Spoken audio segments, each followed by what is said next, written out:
Aprons don't just serve a practical purpose. They give you a sense of nostalgia, too. EllynAnne Geisel knows all about that. She's here to teach us how to make this really cute apron, coming up on Sew It All.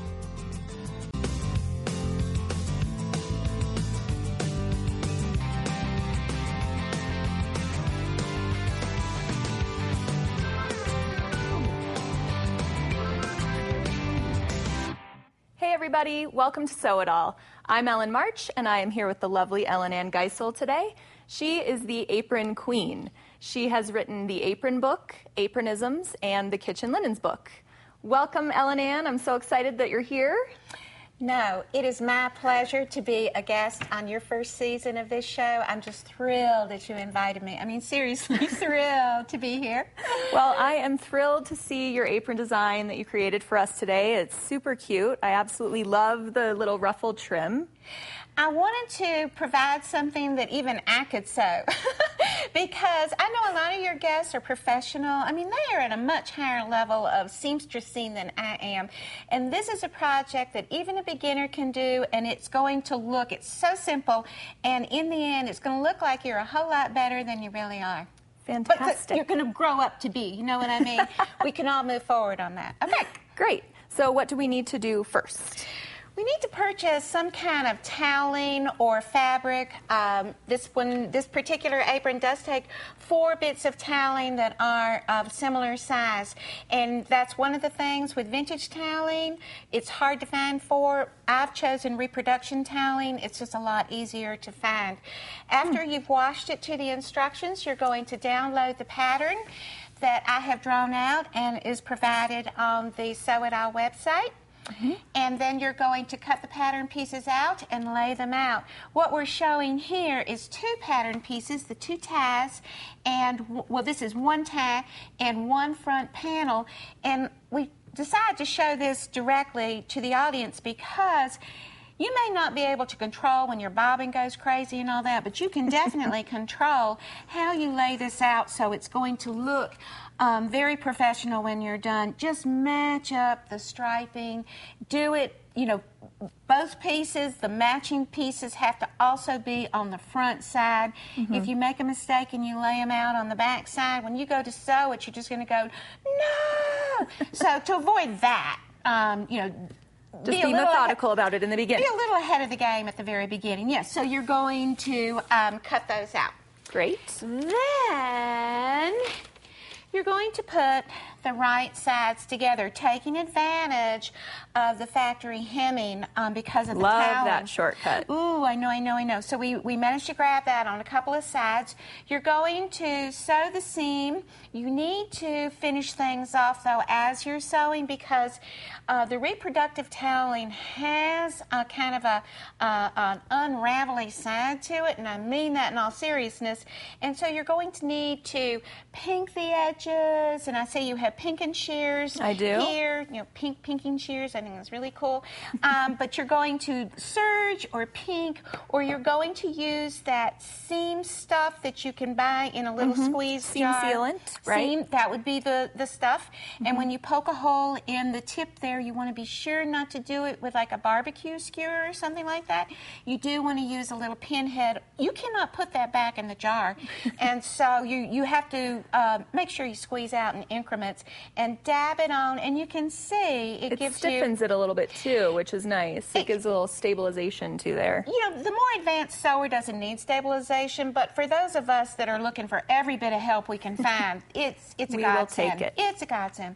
So all the way down, you are going to you're going to have to open this up. You've got an end point here that's kind of going to create a bumple when all is said and done. So step 2, erase that bumple and make it nice and smooth. Undo your stitching. Don't sew it all the way down. And then in lining it up, mark a 1/2 inch seam. And that is what you're going to demonstrate now.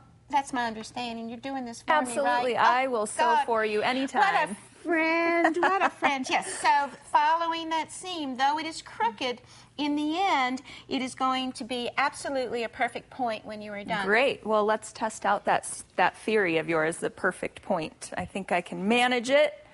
I'm surprised I used the word perfect with sewing, because that's not a word that I believe the women of earlier generations even knew. They were proponents of the phrase good enough. Well, that's good enough for me.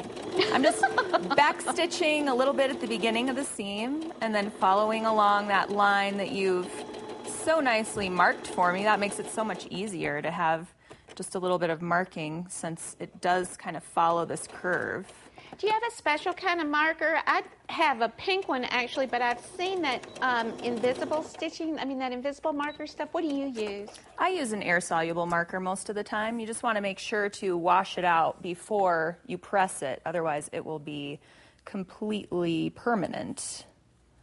Well, that would not be a fun thing to have on, although it would be on the inside, so it's not like it would be irreparable. So now I'm just getting that perfect point, folding all of that in, and it is like magic. And then just top stitching, right, EllynAnne? Yes, please. Just top stitching that seam a little bit. Now, if this is a little wonky, you're not going to hold me accountable for it, right? Now, the good part is that the ruffle is going to cover up any errant stitching that, of course, not you, but someone else might have done. Fabulous. Like me, for example. I'm just coming to the end here and smoothing it out and back stitching a little bit. And that's all there is to it. Okay, and let's just trim up our threads a little bit so that all of that is nice, neat, and tidy. Oh, so there we have it. Beautiful, beautiful. And when it is pressed, it's even going to look better. Fabulous job. Thank you so much. Great. Okay. So next we need our pockets. Is that correct? The pockets, which I consider to be blank canvases of expression, if you're going to do any kind of embellishing, as in embroidery or appliquing or anything like that, be sure and do it before you sew these things down, or you're just going to go, no, and then you're going to have to either take them off or make another apron, which isn't the worst thing, that ever happened in the world. Right. Just give away the first one and then make another one for yourself. Oh, yes. The holidays, well, always around the corner. Holidays around the corner, always, yes. 4 corners you're going to find are marked on the pattern itself. You're just going to take advantage again of that factory seam. You're going to turn them over. I like to use that you called it something, you gave me a name for it before. Just where it's fabric glue? Fabric glue, thanks so much. Yes, it helps me, ironing it and keeping it nice and smooth. Then you're going to match things up, and you're just going to finish the top stitching. What we talked about, though, was reinforcing the corners. In my collection of aprons, and I have hundreds and hundreds of aprons, you can tell the homemaker who is right-handed, her pocket has stress on that point right there on the right corner, as does on the left. Not as many left-handers in my apron collection anyway. Ways to work around that stress so you don't punch a hole in it and then you have to do the mending thing, and that's really less fun than trying to make that work out. So one of the things we talked about was you have a button jar. I do. No, I have a button box. You've got a button jar. It's so neat. But you could either do buttons from the back like you would for a winter coat to reinforce a button, or you can just use buttons on the corners. I love it. And a little mismatched look. Never hurt anybody, right? Oh, more creative by the hour. Or by the pocket, by the I should have said. Oh, yeah. By the second, of course. And then we have this cute little loop here. You do. It existed on the original toweling, as we can see, so you just incorporated that into... Oh, you need to take advantage of that, absolutely. And for me, I use it when I wear this apron. I can always find my readers. When I don't have this apron on, I can't find my readers. I have like 100 pairs of these things or something like that. But for somebody else, it would be a great place to put like an iPod or a telephone and just put your wires, your buds through here, and then they could just dangle without getting tangled on anything, or they could be in your ears. And I just think the loop is a very handy thing to have. Absolutely. So we've sewn that on. Okay. Next, up, we're going to address the ties. The ties are also taking advantage of the factory hemming on both ends. You're going to need to keep the stitching on one end, and you're going to cut it off on the other, so it's not so bulky when you slip it into the waistband. Makes sense. You are going to turn the ends, the bottom and top hems, and you're going to, well, you can see, a better straight line than I did. I hadn't realized bringing it on television it was going to show up so startlingly horrible. But that's a good point to show. It's on the wrong side. Nobody will see it. On this side, it looks perfect. So, again, drop the perfect word and you're just fine. Good enough. It's not going to come loose. So you would continue to your stitching there, leaving it plain, or if you so desire for a point, you're just turning it down and, again, top stitching. Whichever is your pleasure. I love the point. It gives it a little detail. I know. I think it has a more refined look, but there's nothing wrong with a little square bottom, like so many of us know, with a little square bottom. So now we need to insert these into the waistband pieces, right? That would be correct. Okay. All right. We have sewn the two pieces of waistband together, and again, you're going to need to finish that edge because it is going to unravel. That's just the way it is. I'm a proponent of the pinking shear or putting the stop stuff on there. So, turning under the ends, you see... Just one end, though, right? One long edge. One long edge. You know, yeah, I've got it turned backwards. Here we go. We've pinned that already, but we can take that out so that we can see how that's done. Yeah, for traveling's sake, it made it easier. Okay, so now you're going to... This piece is larger in width than the space it's going to fit into, and that gives you a great advantage for creating your pleat, which is very cute. Then you're going to, you, Miss Ellen, I know, would not need to pin this down because you are a pro. I might need to pin it, but I probably wouldn't. I, however, would. And so now you are going to finish, are you going to finish sewing this? Sure, yes. I will absolutely finish that for you because it's so super quick and easy. And it's just a straight stitch along this end, right? Just it is. Attaching everything together. It is. And I will just back stitch a little bit again to anchor the seam and pull the pins out as I go. Now, EllynAnne, it is a little bit bulky, and I'm just going to shove it through without creating an unwanted pleat, shall I say. Well, it would have been a whole lot bulkier if we hadn't cut off the factory edge, hemmed edge. So I don't think it's as bulky as... It's going to be fine. You'll see. It's going to be just fine. Great. So, and do we want to clip this little corner here? Oh, certainly. Or does that not matter? No, I mean, we're here, so, and you've got all the little tools. pinking shears. Yes, why please not? Do. Please do. So that's just going to help us make a nice cream. Exactly.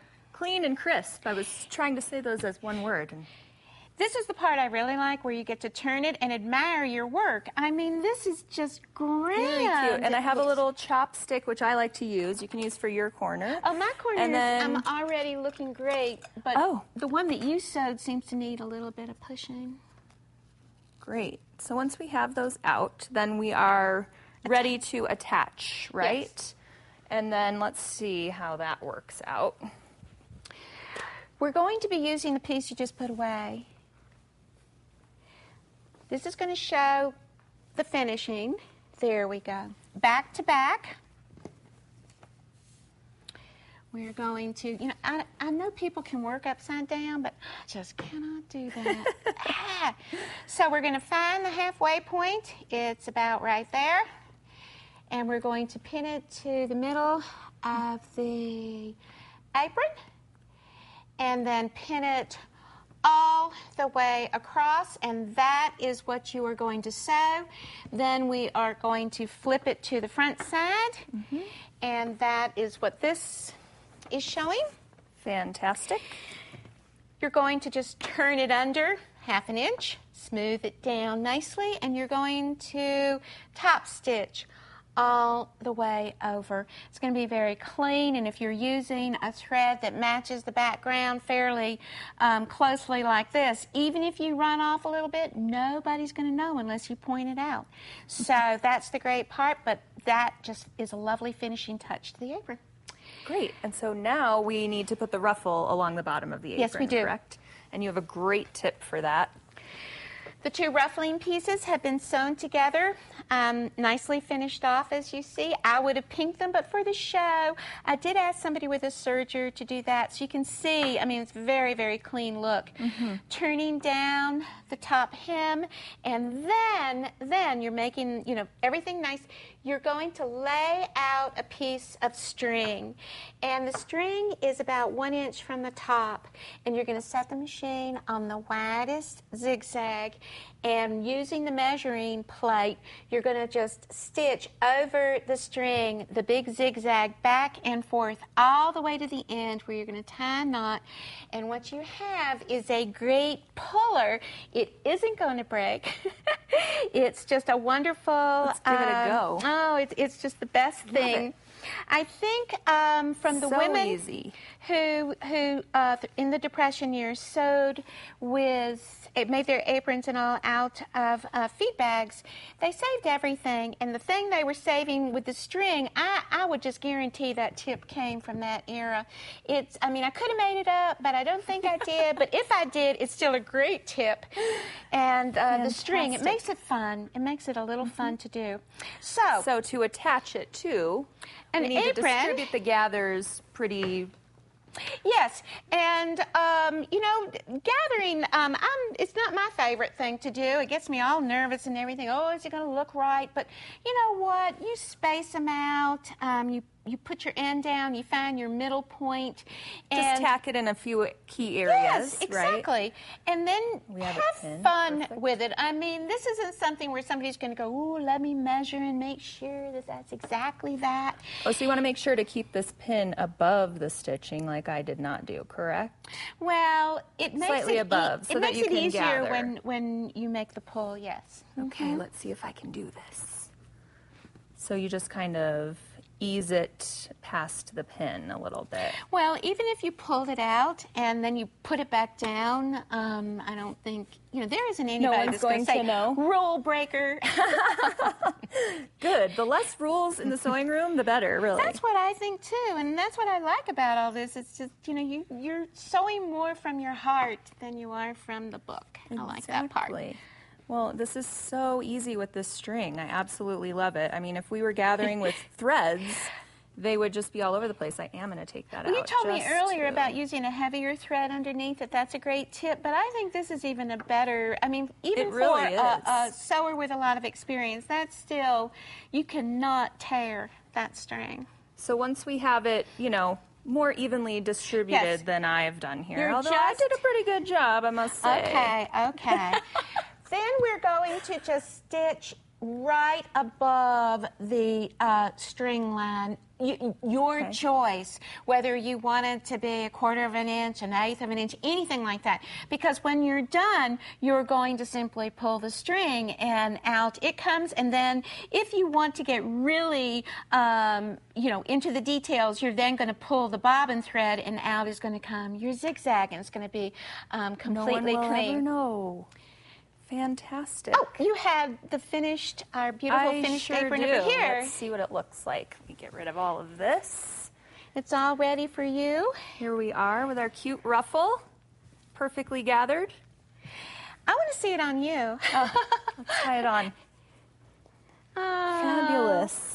And a little embellishment. I would do a little something to the pocket there, maybe. Personalize it a little bit. You know, with the embroidery on pockets, that's another thing. It's not just for personal expression, but you can also, you could like copy recipes, cards that were written in an aunt or a grandmother or your mother's handwriting, and then you could print, lay it on here. Transfer. And then you could sew it on there. But then with a needle and thread, you could actually go over the letters of her. I mean, it would be a little intensive, but it would be so gorgeous when it was done. Well, I absolutely love it, EllynAnne. Thank you so much for being here today and showing us your great apron designs. It's just the cutest thing ever. It has been more than my pleasure. I have just loved it. Thank you. Thank you so much. And if you'd like to learn more about EllynAnne Geisel or to download the free pattern to make this lovely apron, visit our website at sewitalltv.com.